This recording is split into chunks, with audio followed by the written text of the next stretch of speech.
Hi friends, welcome to Praveen sir classes. మొదటిసారి మన YouTube ఛానల్ని చూస్తున్న ప్రతి ఒక్క అభ్యర్థి ఇప్పుడు మన ఛానల్ని సబ్స్క్రైబ్ చేయండి. ఈ వీడియో గనక నచ్చినట్లయితే లైక్ చేయండి. మీ ఫ్రెండ్స్ అందరికీ పోటీ పరీక్షలకు ప్రిపేర్ అవుతున్న ప్రతి ఒక్క ఆస్పిరెంట్కి ఈ వీడియో లింక్ని షేర్ చేయండి. ఇక ఈరోజు నవంబర్ 6, 2025 వార్తలు నిలిచిన జాతీయ, అంతర్జాతీయ, రాష్ట్రీయ అంశాల గురించి, వార్తలు నిలిచిన వ్యక్తులు, అవార్డులు, పుస్తకాలు, మరి క్రీడా సంబంధిత సమాచారం, ఒక్కొక్క అంశాన్ని వివరంగా తెలుసుకుందాం. అంతకంటే ముందుగా నిన్నటి డైలీ కరెంట్ అఫైర్స్ వీడియోలో అడిగిన ప్రశ్నకి వివరణతో కూడిన సమాధానాన్ని చూద్దాము. సో క్వశ్చన్ వచ్చేసి, పోటీ పరీక్షల్లో చాలా ఇంపార్టెన్స్ ఉన్న టాపిక్ రామ్సర్ సైట్స్. సో దానిపైన అడిగాను. రీసెంట్గా మనం last 2 days back daily current affairs వీడియోలో ఈ టాపిక్ని కంప్లీట్గా డిస్కస్ చేయడం జరిగింది. ప్రశ్నని మరొకసారి చూడండి. భారతదేశంలో గుర్తింపు పొందిన 94వ రామ్సర్ సైట్ ఏది? మరి ఈ చిత్తడి నేల ఏ రాష్ట్రంలో ఉంది? Location important. 2025 సంవత్సరంలో దేశంలో గుర్తింపు పొందిన రామ్సర్ సైట్స్ మరియు వాటి లొకేషన్ అవి ఎక్కడెక్కడ ఉన్నాయో తెలపండి అని చెప్పేసి ప్రశ్న అడిగాను. అభ్యర్థులు ఒక విషయాన్ని గుర్తుంచుకోండి. ఇటీవల కాలంలో ఏదైనా ఒక అంతర్జాతీయ గుర్తింపుతో వార్తల్లోకి వచ్చిన ప్రాంతమే కానివ్వండి, కట్టడమే కానివ్వండి, సంస్కృతికి సంబంధించి కానివ్వండి, మనం చూస్తున్నామంటే, కరెంట్ అఫైర్స్ కోణంలో చూస్తున్నామంటే వాటి నుండి డెఫినెట్గా రానున్న పోటీ పరీక్షలో ప్రశ్నలని ఎక్స్పెక్ట్ చేసి తీరాల్సిందే. ఉదాహరణకి చెప్పాలంటే, రీసెంట్గా బీచ్లకు సంబంధించి అంతర్జాతీయ గుర్తింపు అని చెప్పేసి మనం డిస్కస్ చేసాము. Blue flag certification. Blue flag certified beach అంటే అంతర్జాతీయ స్థాయిలో గుర్తింపు పొందిన బీచ్ అన్నట్టు. మరి రీసెంట్గా మహారాష్ట్రలోని 5 బీచ్లకి ఆ గుర్తింపు రావడం జరిగింది. భారతదేశంలో ఇప్పటి వరకు బ్లూ ఫ్లాగ్ సర్టిఫైడ్ బీచెస్ ఏవేవైతున్నాయో వాటన్నిటి గురించి లొకేషన్ అంతా మీకు డిస్కస్ చేశాను. నెక్స్ట్ వచ్చేసి టైగర్ రిజర్వ్స్, పులుల సంరక్షణ కేంద్రాలు ఉంటాయి కదా, వాటిని అంతర్జాతీయ స్థాయిలో గుర్తించడం అనగానే మనకేం గుర్తుకు రావాలి? క్యాట్స్ గుర్తింపు, కన్జర్వేషన్ అజ్యూర్డ్ టైగర్ స్టాండర్డ్స్ అని చెప్పేసేసి. భారతదేశంలో CATS గుర్తింపు ఉన్న టైగర్ రిజర్వ్స్ ఏంటి అని ఎగ్జామినేషన్లో అడగవచ్చు. లేదంటే ఇటీవల యునెస్కోకి సంబంధించి చాలా అంతర్జాతీయ సిగ్నిఫికెన్స్ ఉన్న టాపిక్స్ని మనం చూస్తాము. ప్రాంతాల గుర్తింపు కానివ్వండి, మాన్యుమెంట్స్ గుర్తింపు కానివ్వండి, సంస్కృతికి సంబంధించిన గుర్తింపులు కానివ్వండి, వాటిపైన ప్రత్యేక శ్రద్ధను చూపండి. అలా అంతర్జాతీయ స్థాయిలో చిత్తడి నేలలను, వెట్లాండ్స్ని గుర్తించడం అనగానే మనకు గుర్తుకు రావాల్సింది రామ్సర్ గుర్తింపు. రామ్సర్ సైట్స్ అంటే అంతర్జాతీయ స్థాయిలో గుర్తింపు పొందిన చిత్తడి నేలలు, వెట్లాండ్స్. మరి ఏంటి రామ్సర్? ఈ రామ్సర్ అనే వర్డ్ వెనుక ఉన్న చరిత్ర ఏంటి? సో రామ్సర్ అనేది ఒక నగరం పేరు. ఈ నగరం ఏ దేశంలో ఉంది అంటే ఇరాన్ దేశంలోని ఒక నగరం రామ్సర్. అక్కడ 1971 సంవత్సరం ఫిబ్రవరి 2వ తేదీన 1971 ఫిబ్రవరి 2వ తేదీన ఒక కన్వెన్షన్ అనేది జరిగింది. అక్కడ తీసుకున్న నిర్ణయం ఏంటంటే, ఆ కన్వెన్షన్లో తీసుకున్న నిర్ణయం ఏంటంటే, అంతర్జాతీయ స్థాయిలో చిత్తడి నేలలను ప్రత్యేకంగా సంరక్షించడము. అలా సంరక్షించడానికి ప్రత్యేకంగా ఒక గుర్తింపు ఇచ్చారు. దాన్నే రామ్సర్ సైట్ అంటాము. రామ్సర్ సైట్ అంటే ఏంటంటే, ఒక చిత్తడి నేల అంతర్జాతీయ స్థాయిలో గుర్తింపు పొందింది అన్నట్టు గుర్తుంచుకోండి. మరి అలాంటి రామ్సర్ సైట్స్ భారతదేశంలో ఇప్పటి వరకు, ఈరోజు మనం నవంబర్ 6th ఉన్నాం కదా, యాజ్ ఆన్ దిస్ డే భారతదేశంలో ఎన్ని రామ్సర్ సైట్స్ గుర్తింపు అంటే 94 వెట్లాండ్స్కి రామ్సర్ గుర్తింపు అనేది ఉంది. అంటే అంతర్జాతీయ స్థాయిలో గుర్తింపు పొందినవి ఇవి. మరి రీసెంట్గా 94వ దాని గురించి last 2 days back daily current affairs వీడియోలో మనం డిస్కస్ చేసాం కదా, దానిపైన మరి భారతదేశంలో గుర్తింపు పొందిన 94వ రామ్సర్ సైట్ ఏది అంటే గోగాబీల్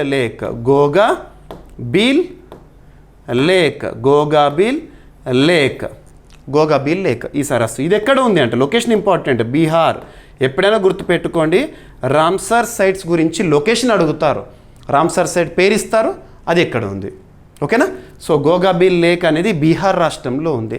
దీని యొక్క ప్రత్యేకత ఏంటి? భారతదేశంలో గుర్తింపు పొందిన 94వ రామ్సర్ సైట్. అండ్ ఇంకా చెప్పాలంటే, లాస్ట్ టైం మనము రామ్సర్ సైట్స్ గురించి సెప్టెంబర్ మంత్లో కూడా డిస్కస్ చేసాము. సెప్టెంబర్ మంత్ ఎండ్లో అప్పుడు 2 చిత్తడి నేలలను రామ్సర్ సైట్లుగా గుర్తించారు అని చెప్పేసి. ఆ 2 చిత్తడి నేలల పేర్లేంటి? ఒకటి గోకుల్ జలాశయం, నెక్స్ట్ వచ్చేసి ఉదయ్పూర్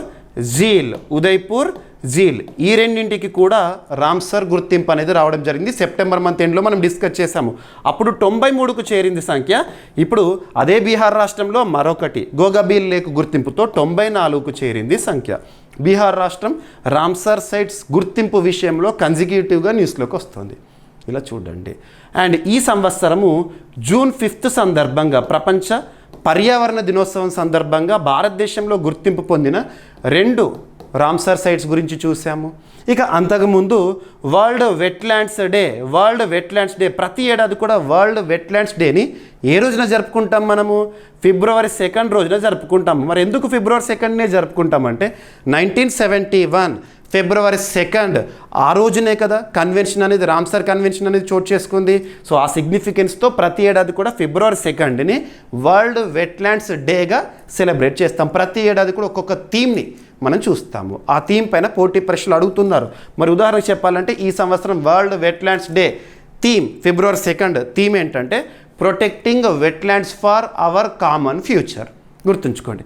మరి వరల్డ్ వెట్లాండ్స్ డే సందర్భంగా 2025 సంవత్సరం ఫిబ్రవరి 2 సందర్భంగా భారతదేశంలో గుర్తింపు పొందిన 4 చిత్తడి నెలలు రామ్సర్ సైట్స్గా గుర్తింపు అని చెప్పేసి చూసాము. వీటన్నిటిపైన కూడా మనం ఫోకస్ చేయాల్సింది. వాటి లొకేషన్ ఎక్కడ ఉందో చూడండి. ఇక కొన్ని ప్రత్యేకతలపైన కూడా రామ్సర్ సైట్ సంబంధించి క్వశ్చన్స్ అడుగుతారు. భారతదేశంలో అతిపెద్ద రామ్సర్ సైట్ ఏది అంటే సుందర్బన్స్. అతి చిన్న రామ్సర్ సైట్ ఏది అంటే రేణుకా వెట్లాండ్. సుందర్బన్స్ ఏమో వెస్ట్ బెంగాల్లో ఉంటుంది. ఇక రేణుకా వెట్లాండ్ ఏమో హిమాచల్ ప్రదేశ్లో ఉంటుంది. భారతదేశంలో అత్యధిక రామ్సర్ సైట్స్ ఏ రాష్ట్రంలో ఉన్నాయని అడిగారు అనుకోండి, తమిళనాడు టాప్ పొజిషన్లో ఉంది. తమిళనాడులో 20 ఉన్నాయి రామ్సర్ సైట్స్. తర్వాత వచ్చేసి ఉత్తరప్రదేశ్. ఇక 3rd పొజిషన్లోకి వచ్చేసి ఇక బీహార్ చేరింది రీసెంట్గా గుర్తింపుతో. ఇక ప్రపంచంలో అత్యధిక రామ్సర్ సైట్స్ ఉన్న దేశం ఏదంటే యూకే, నెక్స్ట్ వచ్చేసి మెక్సికో, ఆ తర్వాత ఇండియా. ఓకేనా? ఈ విధంగా చూడాలి. ప్రత్యేకతలపైన ఫోకస్ చేయండి, ఎగ్జామినేషన్లో అడుగుతారు. సో రీసెంట్గా భారతదేశంలో గుర్తింపు పొందిన గోగాబీల్ లేక్ దేశంలో గుర్తింపు పొందిన 94వ రామ్సర్ సైట్. ఈ గుర్తింపుతో బీహార్ రాష్ట్రానికి 6 రామ్సర్ సైట్లు లభించినాయి. బీహార్ రాష్ట్రం నుండి 6వ రామ్సర్ సైట్ గోగాబీల్ లేక్. ఓకేనా? ఫస్ట్ పొజిషన్లో భారతదేశంలో అత్యధిక రామ్సర్ సైట్స్ తమిళనాడులో ఉన్నాయి. ఇక 2nd పొజిషన్లో ఉత్తరప్రదేశ్ ఉంది. సరిపోతుంది. రైట్? ఇక ప్రపంచవ్యాప్తంగా యూకే అత్యధిక రామ్సర్ సైట్స్తో టాప్లో ఉంది, 176 ఉన్నాయి. ఆ తర్వాత మెక్సికో 144 2nd పొజిషన్లో ఉంది. ఆ తర్వాత మన భారత్ ప్రపంచంలో 3వ స్థానంలో ఉంది. ఆసియాలో 1వ స్థానంలో. గుర్తుంచుకోండి. ఓకేనా? ఇక సెప్టెంబర్ నెలలో మనం 2 రామ్సర్ సైట్స్ గురించి చూసాం కదా. ఒకటి గోకుల్ జలాశయం, 2nd వచ్చేసి ఉదయ్పూర్ జీల్. బీహార్ రాష్ట్రం గుర్తుంచుకోండి. ఈ డిస్ట్రిక్ట్స్ పైన అడిగే అవకాశం లేదు. బీహార్ రాష్ట్రం గుర్తుంచుకోండి. ఇక ప్రపంచ పర్యావరణ దినోత్సవం జూన్ 5 సందర్భంగా భారతదేశంలో గుర్తింపు పొందిన 2 రామ్సర్ సైట్స్. ఆ 2 కూడా రాజస్థాన్లోనే ఉన్నాయి. ఒకటి మేనార్, 2nd కిచాన్. నెక్స్ట్ వచ్చేసి ప్రపంచ చిత్తడి నేలల దినోత్సవం సందర్భంగా ఫిబ్రవరి 2 సందర్భంగా భారతదేశంలో గుర్తింపు పొందిన 4 చిత్తడి నేలలు యాజ్ రామ్సర్ సైట్స్. ఏంటవి? సకరకోటై పక్షుల అభయారణ్యం తమిళనాడులో ఉంది. తీర్థంగల్ పక్షుల అభయారణ్యం తమిళనాడులో ఉంది. అండ్ కేశవపల్లి చిత్తడి నేల సిక్కింలో ఉంది. ఉద్వా లేక్ జార్ఖండ్లో ఉంది. ఇవన్నీ చూడండి. ఈ స్లైడ్ చాలా ఇంపార్టెంట్. 2025 సంవత్సరంలో భారతదేశంలో గుర్తింపు పొందిన రామ్సర్ సైట్స్ పైన పోటీ పరీక్షల్లో క్వశ్చన్స్ అడుగుతారు. ఇవన్నీ చూడండి. ఓకేనా? ఎగ్జామినేషన్ పాయింట్ ఆఫ్ వ్యూలో చాలా ఇంపార్టెంట్. వార్తలు నిలిచిన ఒక అంశాన్ని కన్సర్న్ సబ్జెక్ట్ లింక్ చేస్తున్నాను. ఇది మనము జాగ్రఫీ అండ్ ఎన్వైర్న్మెంట్ సబ్జెక్ట్లో భాగంగా నేర్చుకోవాల్సిన టాపిక్. దానికి సంబంధించి కాన్సెప్ట్ ఎక్స్ప్లెయిన్ చేస్తూనే మనం జీకే పాయింట్స్ని అడిషన్గా ఇస్తున్నాము. ఈ విధమైన స్ట్రాటజీతో కనుక ప్రిపేర్ అయ్యామనుకోండి, ఏ పోటీ పరీక్ష అయినా, ఏ స్థాయి పోటీ పరీక్ష అయినా మనం కరెంట్ అఫైర్స్ కోణంలో 100% సాధించడంతో పాటు జనరల్ స్టడీస్లో మ్యాక్సిమం స్కోర్ చేయగలుగుతాము. సో చూడండి. రైట్? ఇదంతా కూడా స్టాటిక్ పాయింట్స్ని ఇక్కడ అడిషన్గా ఇచ్చాను మీకు. రైట్? సరిపోతుంది. ఇక భారత్ రామ్సర్ ఒప్పందంలో చేరిన తేదీ ఎప్పుడంటే ఫిబ్రవరి 1, 1982. మరి భారతదేశంలో అబ్జర్వ్ చేస్తే ఇప్పటివరకు ఎన్ని రామ్సర్ సైట్స్ ఉన్నాయని అడిగారు అనుకోండి.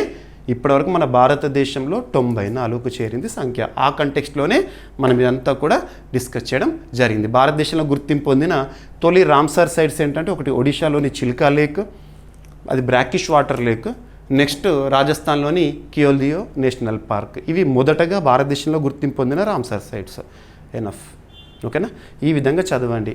ఏ టాపిక్ అయినా కూడా మ్యాక్సిమం పోటీ పరీక్షల కోణంలో ఎంతవరకు డెప్త్గా వెళ్ళాలో అంతవరకు వెళ్ళండి. ఓకేనా? రైట్.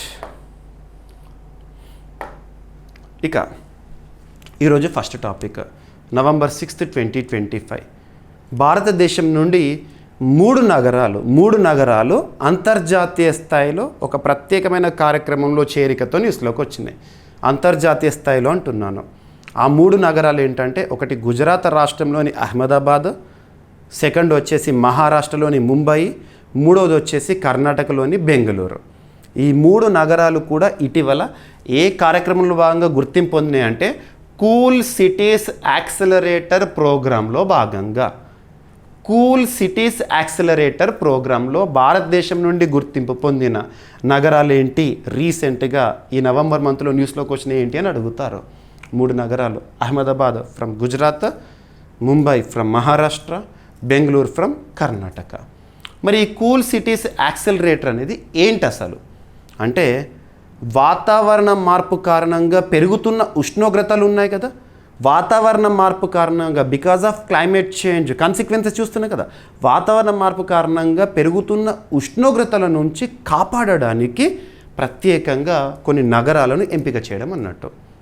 మరి దీన్ని ఎవరు ప్రారంభించారు? ఈ కూల్ సిటీస్ యాక్సిలరేటర్ ప్రోగ్రామ్ని ఎవరు ప్రారంభించారు, మరియు ఏ సంస్థ మద్దతు ఇస్తుంది? రాక్ఫెల్లర్ ఫౌండేషన్ ఇలా అడుగుతారు.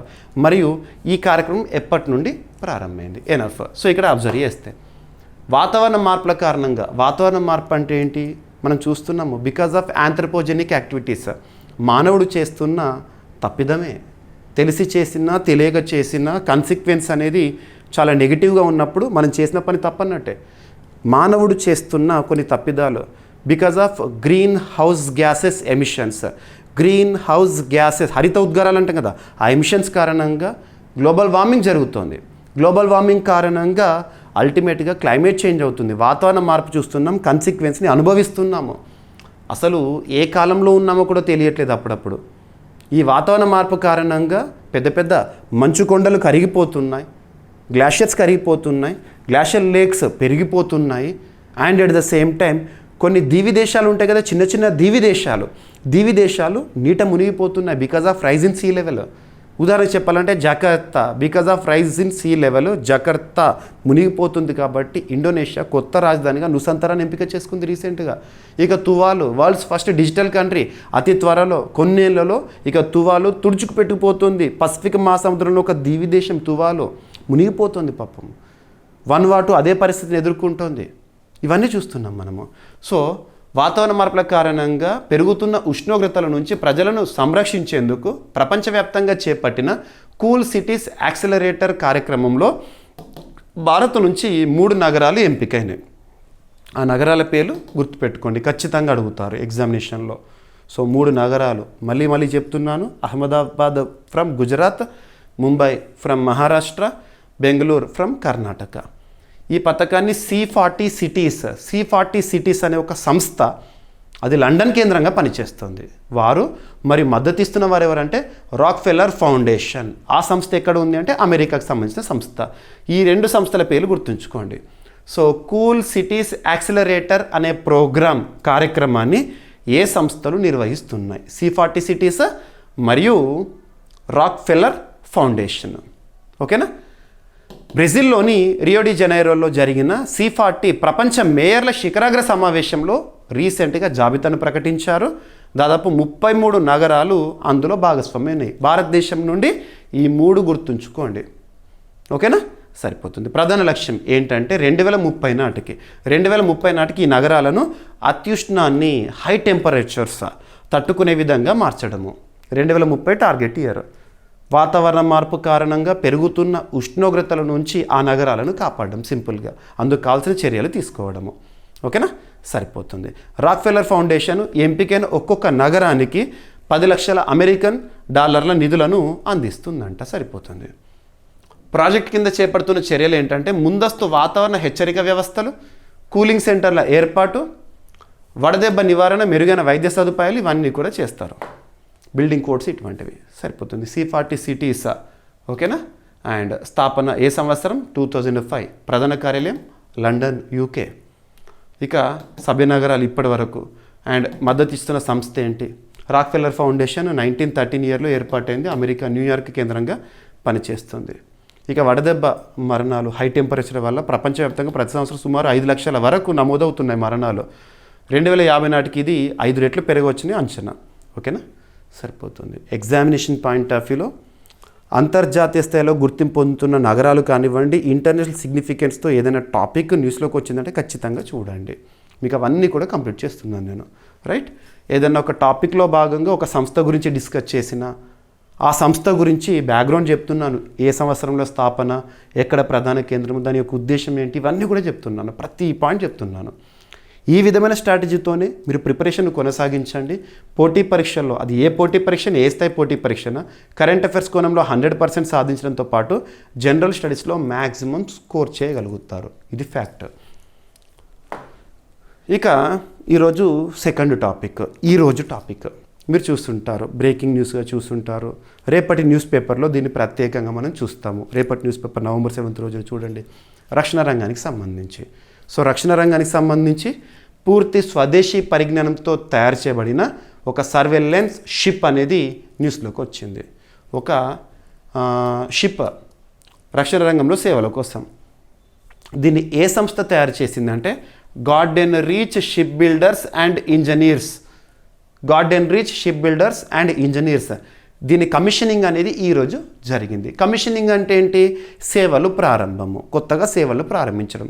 డీకమిషనింగ్ అంటే ఏంటి? ఆల్రెడీ ఎగ్జిస్టింగ్ సర్వీసెస్కి వీడుకోలు పలకడం. ఉదాహరణకు చెప్పాలంటే రీసెంట్గా ఇండియన్ ఎయిర్ ఫోర్స్లో 6 దశాబ్దాల నుండి సేవలు అందిస్తున్న MiG-21 యుద్ధ విమానాలను డీకమిషన్ చేశారు, వీడుకోలు పలికారు. ఇదేమో ఇప్పుడు కమిషనింగ్ ఇండియన్ నేవీలో సేవల కోసము. ఈ రక్షణ రంగానికి సంబంధించి ఇలాంటి టాపిక్స్ చూస్తున్నప్పుడు దాని పేరేంటి, ఏ సంస్థ తయారు చేసింది, ఈ షిప్ పేరేంటి అని అడుగుతారు. ఇక్షాక్ ఐఎన్ఎస్ ఇక్షాక్ అంటే ఇండియన్ నావల్ షిప్ ఇక్షాక్ ఇటీవల వార్తల్లోకి వచ్చింది. ఏ సంస్థ తయారు చేసింది? దీని యొక్క ప్రత్యేకత ఏంటి? హైడ్రోగ్రాఫిక్ సర్వే నౌక, సర్వేలెన్స్ షిప్. గుర్తుంచుకోండి, ఇండియన్ నావీ కమిషనింగ్ చేసింది. భారత నావికా దళం మనకు 3 విధ దళాలు ఉంటాయి కదా. ఒకటి Indian navy, Indian air force, Indian army. So Indian navy తన హైడ్రోగ్రాఫిక్ సర్వే సామర్థ్యాలను పెంచుకునేందుకు ఇక్షాక్ అనే కొత్త నౌకను అధికారికంగా ఈ రోజున కమిషన్ చేయడం జరిగింది. కొచ్చి నౌకా స్థావరంలో కమిషనింగ్ ప్రోగ్రామ్ అనేది జరిగింది. కొచ్చి అంటే కేరళలో. ఇది ఒక సర్వేలెన్స్ వెజల్, సర్వే షిప్. ఓకేనా?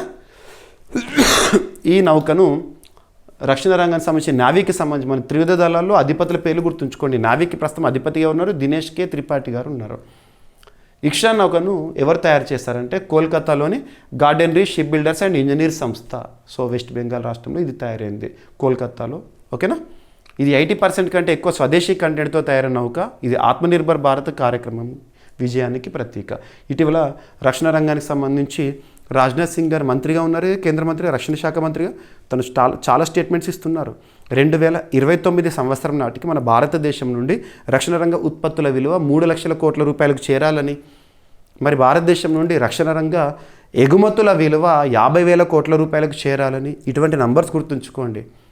Atmanirbhar Bharat, make in India వీటి ప్రోత్సాహంతో ఇటువంటి తయారీ అనేది అద్భుతంగా జరుగుతోంది. ఓకేనా? గుర్తుంచుకోండి. ఇక్షాక్ అనే పేరు సంస్కృతంలో మార్గదర్శి, గైడ్. ఇక్షాక్ అంటే అర్థం ఏంటి? ఓకేనా? ఈ నౌక యొక్క ప్రధాన పాత్రను ప్రతిబింబిస్తుంది గైడ్గా. ఓకేనా? సరిపోతుంది. అధునాతనమైన ఆయుధ వ్యవస్థ కూడా అందులో ఉంది, సరిపోతుంది. ఓకేనా? సర్వే వెజిల్ క్లాస్ భారత నౌకాదళానికి చెందిన హైడ్రోగ్రాఫిక్ సర్వే నౌకల శ్రేణి. హైడ్రోగ్రాఫిక్ అంటే నీటిలో సర్వే చేయడం కోసం ఉద్దేశించబడింది. ఎనఫ్. అండ్ అభ్యర్థులు గుర్తుపెట్టుకోండి, రక్షణ రంగానికి సంబంధించి ప్రతిరోజు 1 లేదా 2 టాపిక్స్ని మనం వార్తల్లో చూస్తున్నాము. ఆ టాపిక్స్ని మనం 6 సెగ్మెంట్స్గా డివైడ్ చేసుకోవడం చెప్తున్నాను. వార్తలు నిలుస్తున్న విన్యాసాలు, రక్షణ రంగ దిగుమతులు, రక్షణ రంగ నివేదికలు, రక్షణ రంగ ఒప్పందాలు, డిఫెన్స్ అక్విజిషన్ కౌన్సిల్ ఇటీవల వేటికి ఆమోద ముద్ర వేసింది, పూర్తి స్వదేశీ పరిజ్ఞానంతో లేదా మన భారతదేశంలో తయారవుతున్న ఆయుధ సంపత్తి. సో ఈ విధంగా. ఓకేనా? ఇక ఉమన్ ఘాట్ అనే ఒక రివర్ మరొకసారి న్యూస్లోకి వచ్చింది. సింపుల్గా చెప్పాలంటే మీరు గూగుల్లో కూడా చూడవచ్చు, వీడియోస్ కూడా కనబడతాయి. జస్ట్ ఈ స్పెల్లింగ్ టైప్ చేయండి అంతే, ఉమన్ ఘాట్ రివర్ అని. ప్రత్యేకత ఏంటంటే the cleanest river in the world. ప్రపంచంలోనే అత్యంత శుభ్రమైన నది ఇది. ఎక్కడ ఉందంటే మేఘాలయ రాష్ట్రంలో ఉంది. మేఘాలయ నార్త్ ఈస్టర్న్ స్టేట్స్లో మేఘాలయ యొక్క ప్రత్యేకత మనం చిన్ననాటి పుస్తకాల్లో సోషల్ బుక్స్లో చదువుతాము. చిరపుంజి అని, మాసిన్ రామ్ అని, ఎప్పటికీ కూడా వేటిగా ఉంటుంది, వర్షపాతం ఎక్కువగా నమోదవుతాయి అని చెప్పేసి మనం చూస్తూ ఉంటాము. అలాంటి మేఘాలయ రాష్ట్రంలో ఉందే ఈ Umngot river. Umngot రివర్కి చాలామంది పర్యాటకులు వస్తూ ఉంటారు, చూస్తూ ఉంటారు, ఇలా బోట్స్ పైన షికారు చేస్తూ ఉంటారు. ప్రత్యేక చూడండి, బోట్ వాటర్ పైన ప్రయాణం చేస్తుంటే అసలు కింద ఎంత ట్రాన్స్పరెంట్గా అంటే బాటంలో చిన్న చిన్న ఐటమ్స్ కూడా కనబడతాయి. లోతుగా ఎంత లోతున్నా కూడా బాటం కూడా చూడగలుగుతాం, అంత క్లీన్గా ఉంటుంది. ఒకనొక సమయంలో సైడ్ నుండి చూస్తే ఆ బోట్ అసలు నీటిపైన ఉందా, అంత ట్రాన్స్పరెంట్గా కనబడుతుంది వాటర్. సో అటువంటి క్లీనెస్ట్ రివర్ ఇప్పుడు పర్యావరణ సమస్యలను ఎదుర్కొంటుంది. వాతావరణ మార్పు, కాలుష్య సంబంధిత పరిస్థితుల్లో ఇది కూడా ప్రభావితం అవుతుంది. అలా న్యూస్లోకి వచ్చింది. ఎగ్జామినేషన్ ఏమడుతారంటే Umngot river the cleanest river in the వరల్డ్గా పేరొందింది ఏ రాష్ట్రంలో ఉంది? మేఘాలయ. ఎందుకు వార్తల్లోకి వచ్చింది? సో పర్యావరణ సమస్యలను ఎదుర్కొంటుంది. ఓకేనా. ప్రతి సంవత్సరం వేలాది మంది పర్యాటకులు దౌకి మరియు స్నో ప్రాంతాలకు ఈ నది సౌందర్యాన్ని చూడడానికి వస్తారు, ఉమన్ ఘాట్ రివర్కి వస్తారు. ఓకేనా. సో రీసెంట్గా ఆ వాటర్ ఏదైతే ఉంటుందో మురికిగా గోధుమ రంగులోకి మారిపోవడంతో సమస్యలు ఎదుర్కొంటుంది. అక్కడ సమీపంలో హైవే నిర్మాణ పనులు, దీనివల్ల ఇంపాక్ట్ అవుతుంది. సరిపోతుంది, ఏం జరుగుతుంది ఏమని అడగరు. కాకపోతే ఉమన్ ఘాట్ ఎక్కడ ఉంది అంటారు. ఉమన్ ఘాట్ అని పిలిచిన లేదా దావ్కి రివర్ అన్న ఒకటే. దావ్కి లోకల్గా దావ్కి అంటారు మేఘాలయ రాష్ట్రంలో. రైట్. మేఘాలయ రాజధాని షిల్లాంగ్. అక్కడే North Eastern Zonal Council head క్వార్టర్ని కూడా మనం చూస్తాము, మేఘాలయ రాష్ట్ర రాజధాని షిల్లాంగ్లో. ఓకేనా, సరిపోతుంది. ఇక జమ్మూ కాశ్మీర్లో ఆపరేషన్ శత్రు మనం పేపర్లో చూసాం, ఈరోజు అన్ని న్యూస్ పేపర్లో కవర్ అయిపోయింది. ఆపరేషన్ శత్రు భారత సైన్యం, సిఆర్పిఎఫ్ బలగాలు సంయుక్తంగా జమ్మూ కాశ్మీర్లో నిర్వహించిన ఆపరేషన్. ఇందులో భాగంగా టెర్రరిస్టులని తుదముట్టించారు. సింపుల్గా చెప్పాలంటే ఇది యాంటీ టెర్రరిస్ట్ ఆపరేషన్. మనం ఇటీవల చాలా యాంటీ టెర్రరిస్ట్ ఆపరేషన్స్ని చూస్తున్నాము. ముఖ్యంగా జమ్మూ కాశ్మీరు, పాకిస్తాన్ సరిహద్దు ప్రాంతాల్లో భారత సైన్యం వారు నిర్వహిస్తున్న ఆపరేషన్స్ పైన పోటీ పరీక్షలు అడుగుతారు. వీటిపైననే కాదు, ఇటీవల భారతదేశంలో మరియు అంతర్జాతీయ స్థాయిలో మరి మన తెలుగు రాష్ట్రాల వారీగా వార్తల్లోకి వచ్చిన ఆపరేషన్స్ దాదాపు ఒక 30-40 ఆపరేషన్లను తరచూ మీకు నేను రెగ్యులర్గా రివైజ్ చేస్తూనే ఉన్నాను. సో అవన్నీ చూడండి. ఇక్కడ ఆపరేషన్ శత్రు ఇటీవల ఎక్కడ వార్తలకు వచ్చిందంటే జమ్మూ కాశ్మీర్లో. ఉద్దేశం ఏంటంటే తీవ్రవాదులను తుదముట్టించేందుకు భారత సైన్యం, సిఆర్పిఎఫ్ బలగాలతో అండ్ జమ్మూ కాశ్మీర్ లోకల్ పోలీసుల సహకారంతో నిర్వహించిన ఆపరేషన్ ఎనఫ్. ఇటీవల జమ్మూ కాశ్మీర్లో భాగంగా ఆపరేషన్ నాడర్ గురించి చూసాము. సేమ్ యాంటీ టెర్రరిస్ట్ యాక్టివిటీస్ ఏవైతే ఉంటాయో చేయడము. నెక్స్ట్ ఆపరేషన్ కెల్లర్, నెక్స్ట్ వచ్చేసి ఆపరేషన్ సర్వశక్తి, ఇటువంటివి. ఇక ఇటీవల కొన్ని ప్రాంతాలు అమర్నాథ్, ఆ ప్రాంతాల్లో ఆపరేషన్ శివ అని, ఆపరేషన్ శివశక్తి అని, ఇటువంటివి. ఇక వీటితో పాటు రీసెంట్గా ఉత్తరాఖండ్ రాష్ట్రంలో ఒక ఫేమస్ ఆపరేషన్ ప్రభుత్వం తీసుకున్న చర్య. అది టెర్రరిజం యాక్టివిటీస్ సంబంధించింది కాదు, ముఖ్యంగా హిందూ సంస్కృతికి సంబంధించి ఆపరేషన్ కలనేమి అని, అటువంటివి. ఇకపోతే భారతదేశంలో కొన్ని సంస్థలు, డైరెక్టరేట్ ఆఫ్ రెవెన్యూ ఇంటెలిజెన్స్ వారు ఇటీవల చాలా ఆపరేషన్స్తో న్యూస్లోకి వచ్చారు. ఆపరేషన్ ఫైర్ ట్రయల్ అని, ఆపరేషన్ డీప్ మేనిఫెస్ట్ అని, ఇటువంటివి. ఇక అంతర్జాతీయ స్థాయిలో ఇరాన్, ఇజ్రాయెల్ సంక్షోభ పరిస్థితుల్లో వార్తల్లోకి వచ్చిన ఒక 7-8 ఆపరేషన్స్, వాటన్నిటిని చూడండి. మీకు తరచు రివైజ్ చేస్తున్నాను, అవన్నీ చూడండి. ఓకేనా. సో జమ్మూ కాశ్మీర్లోని కిష్త్వార్ జిల్లాలో భద్రతా దళాలు ఆపరేషన్ శత్రు పేరుతో భారీ శోధన చర్యలు ప్రారంభించున్నాయి. శత్రు ప్రాంతంలో ఉగ్రవాదులు దాగి ఉన్నారన్న నిఘా సమాచారంతో సైన్యం, జమ్మూ కాశ్మీర్ పోలీసులు, సిఆర్పిఎఫ్ సంయుక్తంగా చర్యలు చేపట్టినాయి. తీవ్రవాదులను కాల్చి చంపేశారు. ఓకేనా, గుర్తుంచుకోండి. ఇక ఇటీవల May 7th operation Sindoor, very very important examination point of వ్యూలో. రైట్, సరిపోతుంది. ఇటీవల జమ్మూ కాశ్మీర్ సంబంధించి మనం ప్రత్యేకంగా దర్బార్ మూవ్ అనే ఒక అంశాన్ని డిస్కస్ చేశాము. 2021 సంవత్సరంలో దర్బార్ మూవ్ని ఆపేశారు. ఇప్పుడు మళ్ళీ దర్బార్ మూవ్ ఆ దర్బార్ ట్రాన్స్ఫర్ అనేది స్టార్ట్ అయింది, పరిపాలనకు సంబంధించి ప్రాంతము. ఓకేనా. సో సిఆర్పిఎఫ్ 1939 ఇయర్లో స్థాపించబడింది. కేంద్ర హోంమంత్రిత్వ శాఖ పరిధిలో పనిచేస్తుంది. ఇక ర్యాంకింగ్స్ని కనుక అబ్జర్వ్ చేస్తే కోఆపరేటివ్ సెక్టార్. సో కోఆపరేటివ్ సెక్టార్కి సంబంధించి ప్రపంచవ్యాప్త ర్యాంకింగ్స్లో మన భారతదేశం నుండి వరల్డ్లో టాప్ 1 సెకండ్ 2 కూడా చోటు పొందినాయి. ఒకటి అమూల్, సెకండ్ వచ్చేసి ఇఫ్కో. ప్రపంచంలో కోఆపరేటివ్ సెక్టర్ సంబంధించిన సంస్థల్లో టాప్ 2లో. మరి ఎవరు రిలీజ్ చేశారు ఈ జాబితా లేదా ర్యాంకింగ్స్ని? ప్రత్యేకత ఏంటి? భారత సహకార రంగానికి గ్లోబల్ గుర్తింపు అమూల్, ఇఫ్కో సంస్థలకు ప్రపంచ స్థాయి ర్యాంకులు అనేవి రావడం జరిగింది. సో చూడండి ఇక్కడ world Cooperative Monitor report 2025. Report పేరు ఏంటంటే వరల్డ్ కోఆపరేటివ్ మానిటర్ రిపోర్ట్ 2025. ఎవరు రిలీజ్ చేశారంటే ఇంటర్నేషనల్ కోఆపరేటివ్ అలయన్స్ వారు రిలీజ్ చేశారు. ఆ ర్యాంకింగ్స్లో ప్రపంచంలో టాప్ పొజిషన్లో మన భారతదేశంలో ప్రముఖ సహకార సంస్థలైన అమూల్ టాప్లో ఉంది, సెకండ్ వచ్చేసి ఇఫ్కో ఉంది. ఓకేనా? భారత సహకార రంగానికి ఇది ఒక చారిత్రాత్మక విజయంగా చెప్పవచ్చు. అమూల్ మరియు ఇఫ్కోలు సహకార విధానంలో నడిచే సంస్థలు కావడంతో గ్రామీణ ఆర్థిక వ్యవస్థలో వాటి పాత్ర అత్యంత ప్రాముఖ్యతను సంతరించుకోవడం జరిగింది. Amul Anand milk union limited, Gujarat Anand ప్రాంతం కేంద్రంగా పనిచేస్తుంది. 1946 ఇయర్లో ఏర్పాటైంది. ముఖ్యంగా మిల్క్ సెక్టర్ భారతదేశంలో సహకార రంగంలో అద్భుతమైన పురోగతి సాధించిన రంగం ఏది అంటే డైరీ సెక్టార్. వ్యవసాయ రంగంలో కోఆపరేటివ్ సెక్టార్ని డెవలప్ చేయాలనుకుంటున్నారు, కానీ ఇంకా కూడా పెరగాలి. ఓకేనా?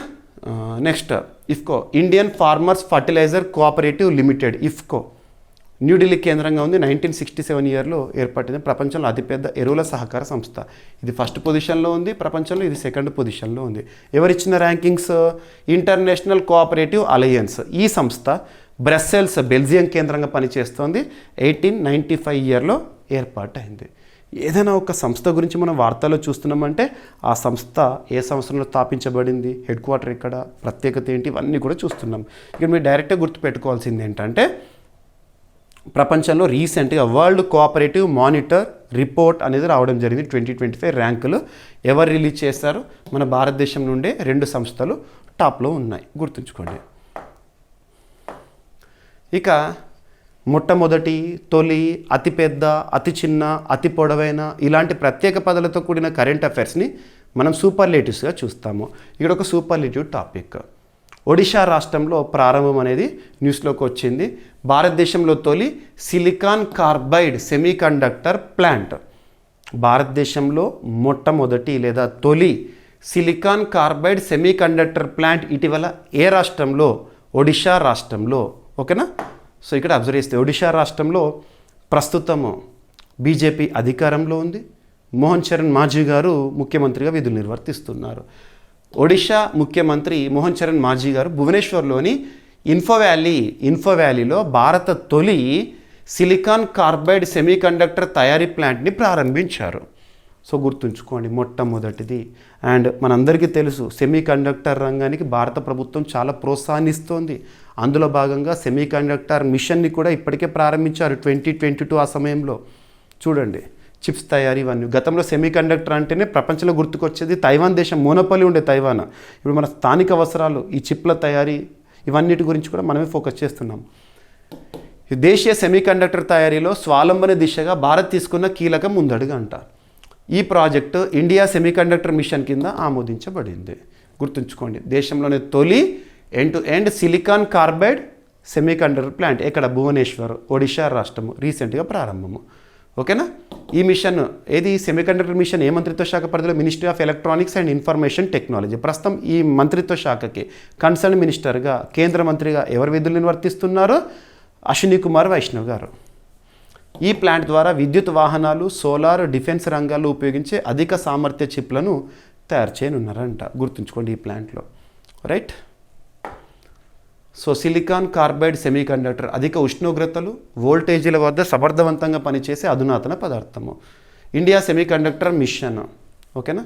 ఇక ఇండియా సెమీకండక్టర్ మిషన్ అమలు సంస్థ ఎలక్ట్రానిక్స్ మరియు సమాచార సాంకేతిక మంత్రిత్వ శాఖ పరిధిలో పనిచేస్తుంది. రైట్? భారత సెమీకండక్టర్ పరిశ్రమ అభివృద్ధికి 76,000 కోట్ల రూపాయల ప్రోత్సాహక ప్యాకేజ్ని 2021లో ఆమోదించారు. ఇక 2021, 2022 నుండి సెమీకండక్టర్ మిషన్ అనేది అద్భుతంగా పయనం సాగిస్తోంది. రైట్? ఎలక్ట్రిక్ వెహికల్లో కానివ్వండి, వాటిలో ఉపయోగపడతాయి ఇవి. ఇక ఒక సదస్సు ఏదైనా ఒక సదస్సు న్యూస్లోకి వచ్చిందంటే ఆ సదస్సు ఎక్కడ జరిగింది, ప్రత్యేకత ఏంటి, మన భారతదేశం నుండి ఎవరు హాజరవ్వడం జరిగింది. సో ఇక్కడ మన్సుఖ్ మాండవీయ గారు. సో సదస్సు పేరు వచ్చేసి world summit for social development second edition.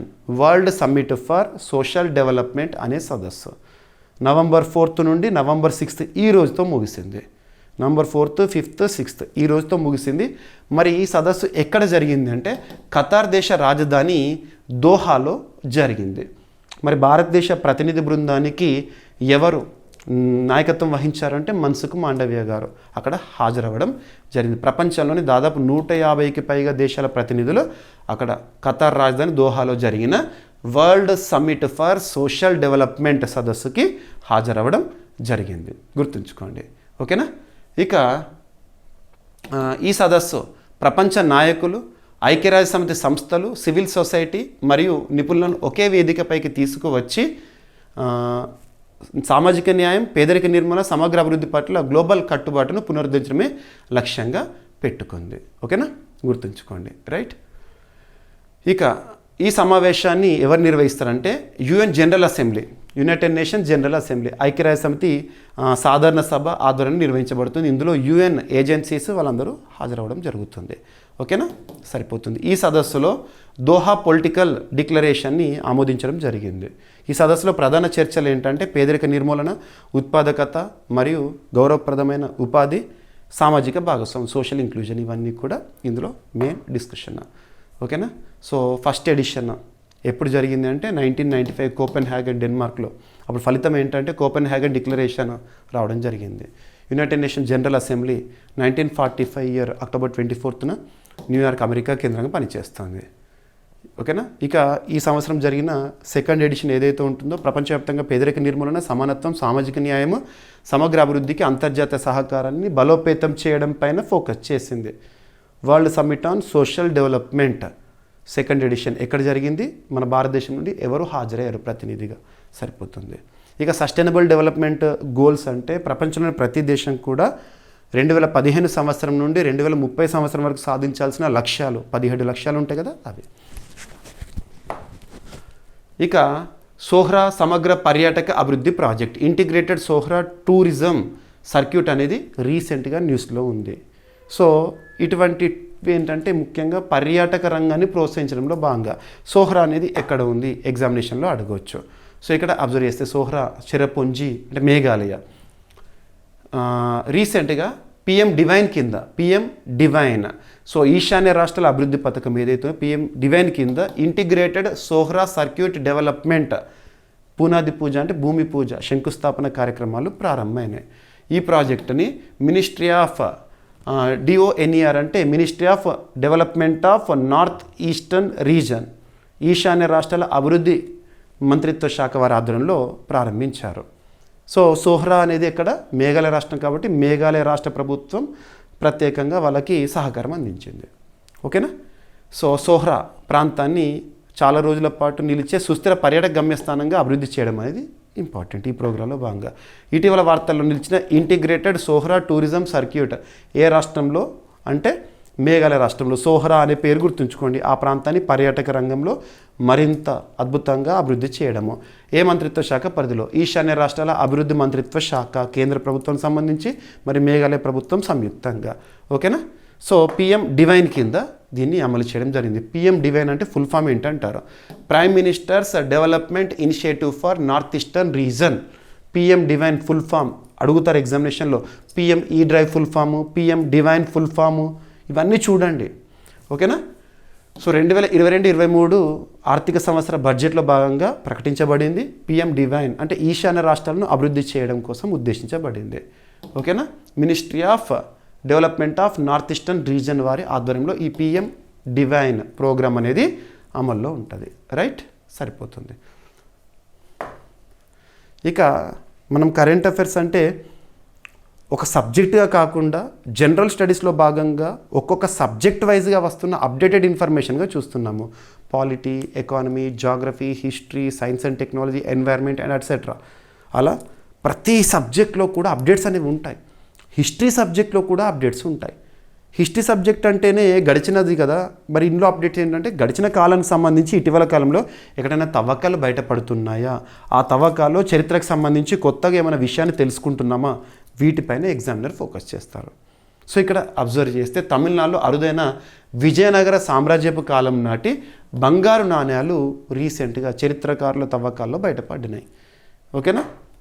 So Tamil Nadu రాష్ట్రం తిరువన్నామలై జిల్లాలోని కోవిలూరు గ్రామంలో ఉన్న చోళకాలం నాటి శివాలయం పునరుద్ధరణ పనుల సమయంలో విజయనగర యుగానికి చెందిన విజయనగర సామ్రాజ్యానికి చెందిన 100కు పైగా బంగారు నాణాలు భూమిలోంచి వెలికి తీయబడ్డాయి, బయటపడ్డాయి.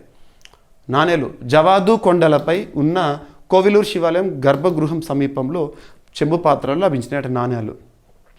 మొత్తం 103 బంగారు నాణ్యాలు తవ్వకాలు లభించినాయి. వాటి ఆకారం పరిమాణం భిన్నంగా ఉంది. ఈ నాణ్యాలు పైభాగంలో వరాహ చిహ్నం ఉందంట. ఓకేనా. ఇది విజయనగర సామ్రాజ్య రాజచిహ్నంగా పరిగణించబడుతుంది. ఈ నాణాలు హరిహర II కాలంలో విజయనగర సామ్రాజ్యంలో హరిహర II 14వ శతాబ్దపు రాజు లేదా శ్రీకృష్ణదేవరాయలు 16వ శతాబ్దపు పాలన కాలానికి చెందినవిగా పురావస్తు శాస్త్రవేత్తలు చూస్తున్నారు. ఓకేనా. స్టడీ ఆఫ్ కాయిన్స్, న్యూమిస్మాటిక్స్ అంటాం మనం హిస్టరీలో, న్యూమిస్మాటిక్స్. ఓకేనా. స్టడీ ఆఫ్ ఇన్స్క్రిప్షన్, ఎపిగ్రఫీ అంటాం, శాసనాలను అధ్యయనం చేయడం, ఎపిగ్రఫీ, ఇటువంటి చూడండి. ఇక విజయనగర సామ్రాజ్యము 1336 కాలంలో హరిహర మరియు బుక్కరాయలచే రాజధాని హంపి. ప్రఖ్యాత రాజులు Devaraya I, Devaraya II, Harihara II, Srikrishnadevarayalu. ఓకేనా, సరిపోతుంది. ఇండియన్ ట్రెజర్ ట్రోవ్ యాక్ట్ 1878 భూమి తవ్వకాలు లభించిన చారిత్రక వస్తువులు ప్రభుత్వానికి చెందినవిగా పరిగణిస్తారు. ఉదాహరణకు మనకు సంబంధించిన ఏదైనా ల్యాండ్లో లంకెడు బిందెలు బయటపడ్డాయి అనుకోండి, సో అది ప్రభుత్వానికి సంబంధించిన ఆస్తి. ఓకేనా. ఇక వార్తలు నిలుస్తున్న జీవజాతులు, వృక్ష జాతులు ఇటీవల మనం చాలా వరకు చూస్తున్నాము.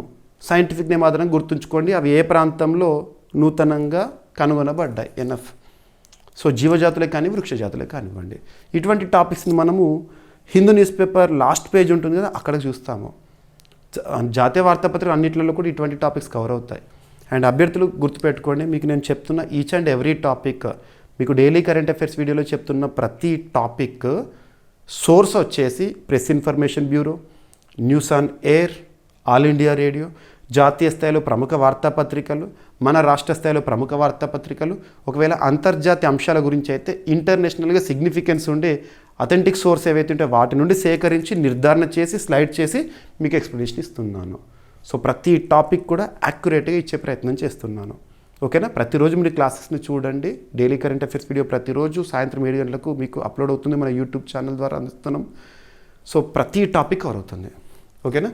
సో కర్ణాటక వెస్టర్న్ ఘాట్స్, మనకి వెస్టర్న్ ఘాట్స్ అనేవి 6 రాష్ట్రాలు విస్తరించి ఉన్నాయి మనకు తెలుసు. గుజరాత్, మహారాష్ట్ర, గోవా, కర్ణాటక, కేరళ, తమిళనాడు. గుజరాత్, మహారాష్ట్ర, గోవా, కర్ణాటక, కేరళ, తమిళనాడు. వెస్టర్న్ ఘాట్స్ 6 రాష్ట్రాలు విస్తరించి ఉన్నాయి. పశ్చిమ కనుమలు అంటాము. బయోడైవర్సిటీ పరంగా అద్భుతం అది. హాట్స్పాట్స్ ఆఫ్ బయోడైవర్సిటీ యునెస్కోచే గుర్తింపు పొందిన ప్రాంతాల్లో ఒకటి. ఇక యునెస్కో వెస్టర్న్ ఘాట్స్ని 2012లో వరల్డ్ హెరిటేజ్ సైట్గా గుర్తించింది.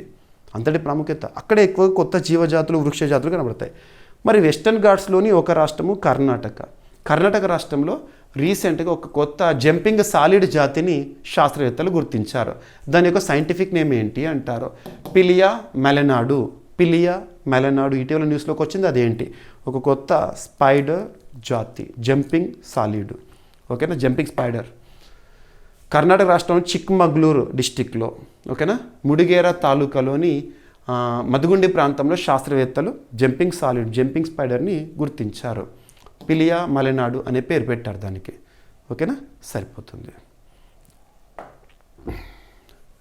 ఓకే, వెస్టర్న్ ఘాట్స్ ప్రత్యేకత.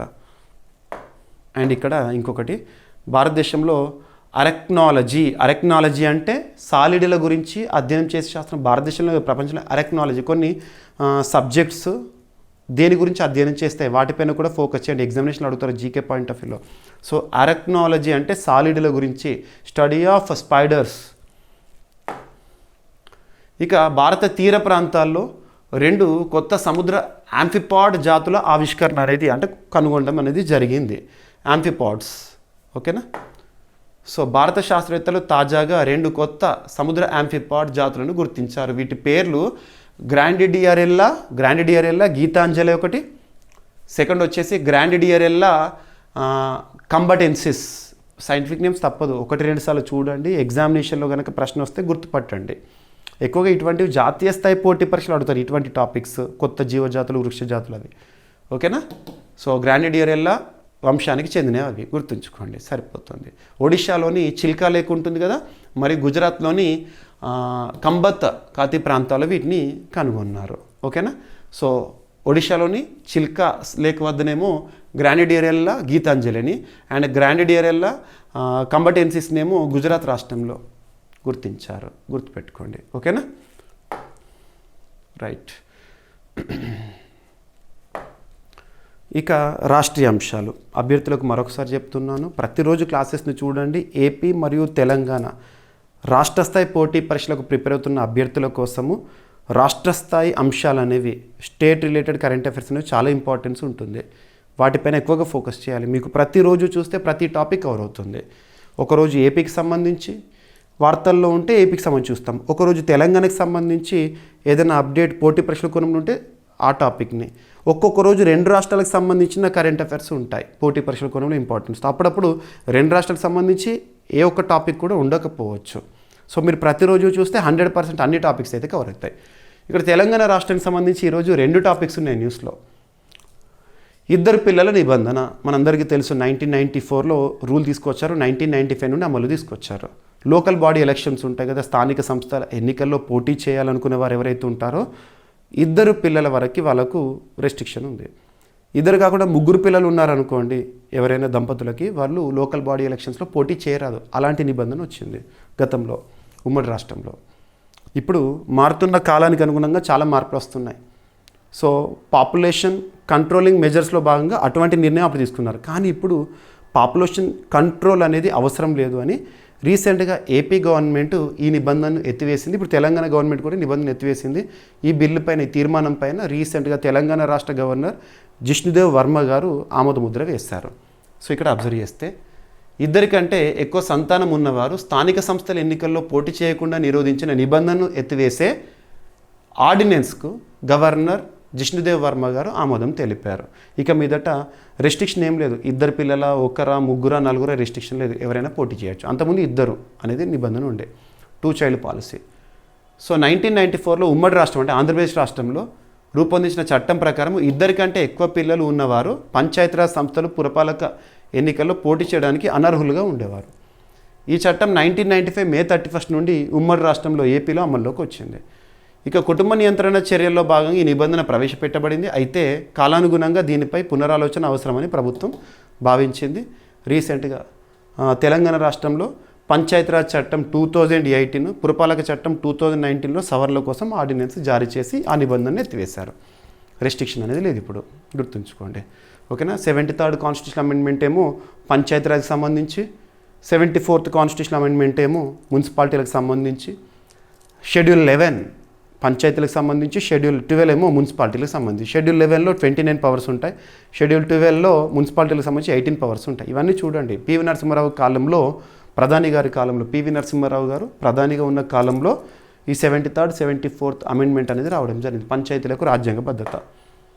అలా రాష్ట్రం వాళ్ళకి అనుకూలంగా పంచాయతీరాజ్ చట్టాన్ని చేసుకోవచ్చు. అలా తెలంగాణలో గత ప్రభుత్వం 2018లో పంచాయతీరాజ్ చట్టాన్ని తీసుకొచ్చింది. అందులో మార్పులు చేశారు. రైట్? ఇక తెలంగాణ ప్రభుత్వ TAIH కృత్రిమ మీద పరిశోధనకు కొత్త ఊపు అనేది న్యూస్లో ఉంది. సో 2025 నవంబర్లో తెలంగాణ ప్రభుత్వం హైదరాబాద్లో తెలంగాణ ఆర్టిఫిషియల్ ఇంటెలిజెన్స్ ఇన్నోవేషన్ హబ్ని స్థాపించింది. దీని ప్రధాన లక్ష్యం కృత్రిమ మేధ రంగంలో పరిశోధన అభివృద్ధిని ప్రోత్సహించడము. ఆర్టిఫిషియల్ ఇంటెలిజెన్స్ ప్రస్తుతం ప్రపంచాన్ని నడిపిస్తుంది. అటువంటి ఆర్టిఫిషియల్ ఇంటెలిజెన్స్కి తెలంగాణ రాష్ట్ర ప్రభుత్వం ప్రత్యేకంగా ప్రోత్సాహం. 2035 నాటికి తెలంగాణను ప్రపంచంలోని టాప్ 20 AI హబ్లో ఒకటిగా నిలపడం అనేది దీని లక్ష్యం అంట. ఈ కార్యక్రమాన్ని తెలంగాణ సమాచార సాంకేతిక, ఎలక్ట్రానిక్స్, కమ్యూనికేషన్, పరిశ్రమలు మరియు వాణిజ్య శాఖ మంత్రి శ్రీధర్ బాబు గారు ఆవిష్కరించారు. ఓకేనా? గుర్తుంచుకోండి. ఈ కేంద్రం ద్వారా AI ఆధారిత స్టార్టప్లకు శిక్షణ, పరిశోధన, పెట్టుబడులు, ప్రోత్సాహం అందించనున్నారంట. హైదరాబాద్లో Telangana artificial intelligence innovation hub TIAH స్థాపన. ఓకేనా, రైట్. ఇక persons in news, awards, sports రిలేటెడ్గా టాపిక్స్ని చూస్తే శ్రీ రవిశంకర్ గారు ఆర్ట్ ఆఫ్ లివింగ్ ఫౌండర్, తనకి world leader for piece and security పురస్కారం అనేది రావడం జరిగింది. ఎవరిచ్చారో చూస్తే సరిపోతుంది డైరెక్ట్గా. అమెరికాలోని బోస్టన్ గ్లోబల్ ఫోరము మరియు ఏవన్ వరల్డ్ సొసైటీ సంయుక్త ఆధ్వర్యంలో భారత ఆధ్యాత్మిక నేత శ్రీ పండిట్ రవిశంకర్ గారిని బోస్టన్లో ఘనంగా సన్మానించారు. ఆ సందర్భంగా ఆయనకు 2025 సంవత్సరానికి గాను world leader for piece and security పురస్కారాన్ని ఇవ్వడం జరిగింది. భారత్లోనే కాకుండా ప్రపంచవ్యాప్తంగా శాంతి, భద్రత మరియు మానవతా విలువలను ప్రోత్సహించడంలో ఆయన చేసిన కృషికి గుర్తింపుగా ఈ అవార్డు అనేది ఇవ్వబడింది. రవిశంకర్ గారు ఆర్ట్ ఆఫ్ లివింగ్ సంస్థ వ్యవస్థాపకులు. ఓకేనా, గుర్తుంచుకోండి సరిపోతుంది.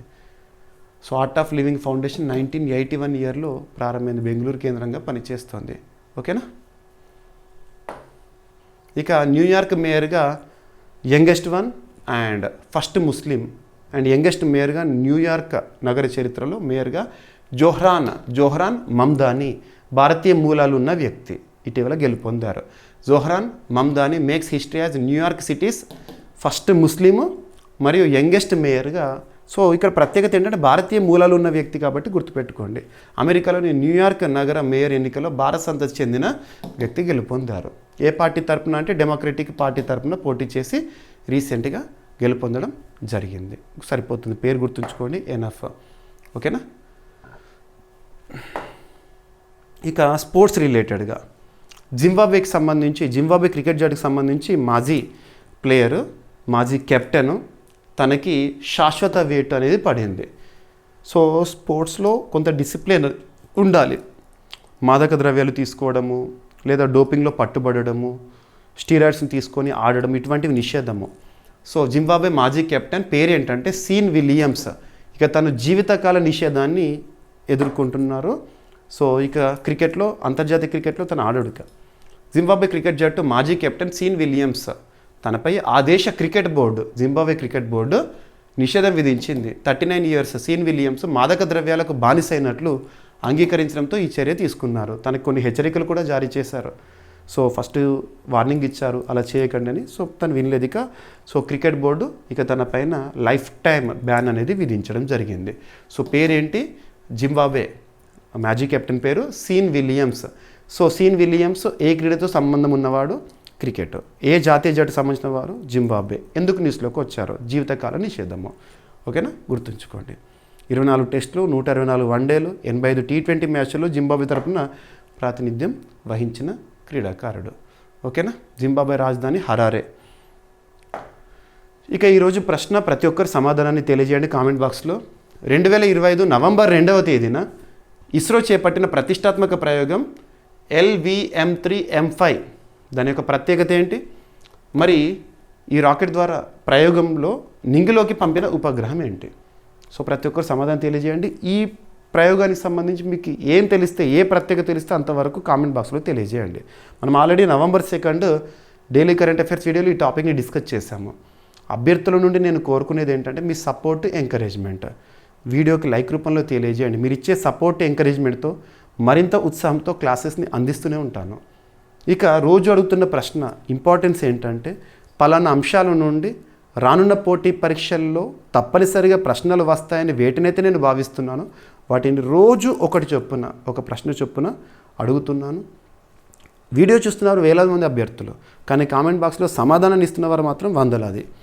సో ప్రతి ఒక్కరు కూడా మీకు ఎంతవరకు తెలిస్తే అంతవరకు సమాధానాన్ని తెలియజేయండి. అండ్ ప్రతి ఒక్కరు కూడా మన యాప్ని ఇన్స్టాల్ చేసుకోండి, GVK స్టడీ సర్కిల్ యాప్.